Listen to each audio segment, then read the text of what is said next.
All right, so I came across this interesting article on T Nation, and it has a style of training that I've really never seen before. And I thought I'd share with you guys. The link to the article is in the description, but as you see on the screen, I'm just going to be sharing it as I scroll through it. And we'll talk about it together. So the beginning has a lot of introduction stuff. It's basically titled, Disable Your Size and Strength Governor. And to me, that basically means stop with the body part splits. For anyone that doesn't get that, Arnold Schwarzenegger was the governor of California at one point in time. So I think without indirectly saying his name, that's a way they're talking about it. So in the beginning, he's just talking about how there's various things to training, his background. He talks about how he was doing bodybuilding, he was doing strength work for football, so on and so forth, and talking about how he's gained experience in all of these areas. So if you look right here, it says, so what can you expect to happen by listening to me to get bigger, stronger, and leaner than ever? It seems like he's combining everything into one. So the things that you need: rate of force production. So Olympic movements and their variations. He's big on snatches and cleans. I'm really not, just because I can't do cleans because of my broken collarbone. That's the only really reason why. I do snatch, grip, high pulls. To me, that's the next best thing. Recovery ability, yes, you do have to recover. And he makes a good point here. Just because you're not doing the same muscle groups every day doesn't mean that the recovery is better. For example, if you do a really hard push workout, a really hard pull workout, and a really hard leg workout 3 days in a row, then recovery will suffer. Just because you're working your legs, your chest technically is not recovering. The body doesn't work like that. The body recovers as a whole. So that's a really good point he makes there. So splitting the body up still draws upon the body's ability to recover systemically, essentially writing checks without knowing how much money is in the bank account. That's a really good point, like I said. So what he does mention here is there's a bunch of clusters.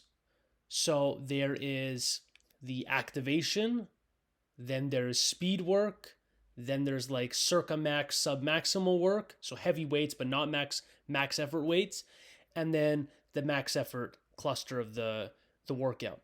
Now what I find interesting here is he does mention that you have training days, not training sessions. So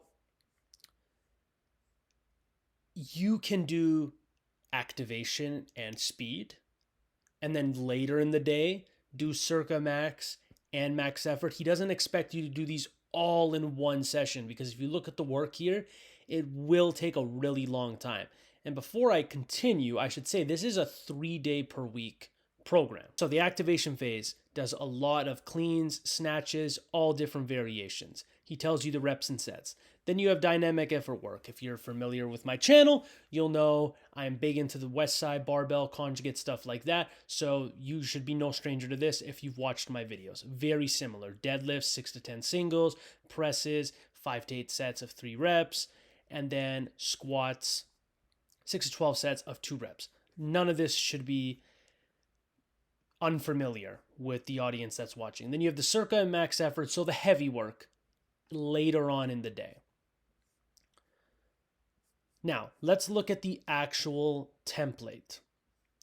So the activation cluster for a sample workout here, you do 8 sets of 3 with a power snatch, reverse hyper 5 sets of 20, band face pull 5 sets of 20. So I guess the way you could structure this is to do 8 sets of 3 reps, and then in between these sets, do either a set of reverse hypers, band face pulls, or maybe a set of each. And that will be one cluster. He seems big on these giant sets or supersets or circuits, whatever you want to call them.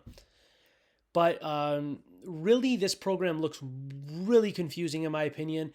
It's probably something that you would need to do guided by a coach. Or if you're just an athlete that someone takes over your entire training, so like a strength and conditioning coach.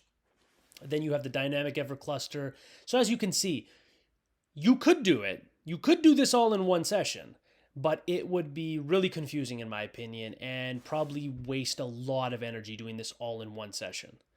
So I would most likely split this up in half. Maybe in the mornings, you could do activation cluster and the dynamic effort cluster. And then in the afternoon or early evening, you could do the heavy work. Whatever you feel is good for your training goals. That's personally how I would put this together. You got power clean, 5 sets of 5. Band dislocations, 5 sets of 10. Reverse hyper, 5 sets of 15 to 20. When you're done that, you move on to the dynamic effort cluster. Trap bar deadlift, 6 to 10 sets of 1 rep. Then the circa max cluster, overhead rack press, 3 to 5 sets of 1. Reverse grip chin up, 3 to 5 sets of 8. And clean grip hang pull, 3 sets of 8. Then a max effort cluster, 1 set. You work up to a rep max. Here it says at the bottom, max effort set of 5 reps. Then in between your rest, I guess, is 3 sets of 6 to 10 reps. So let me know what you think about this program. I personally think it looks interesting. I don't understand the whole, let's say, theory behind why this is being done. I understand like athletes and stuff, there is such thing as hybrid training where you kind of get big, strong, and fast all at once, such as the conjugate method.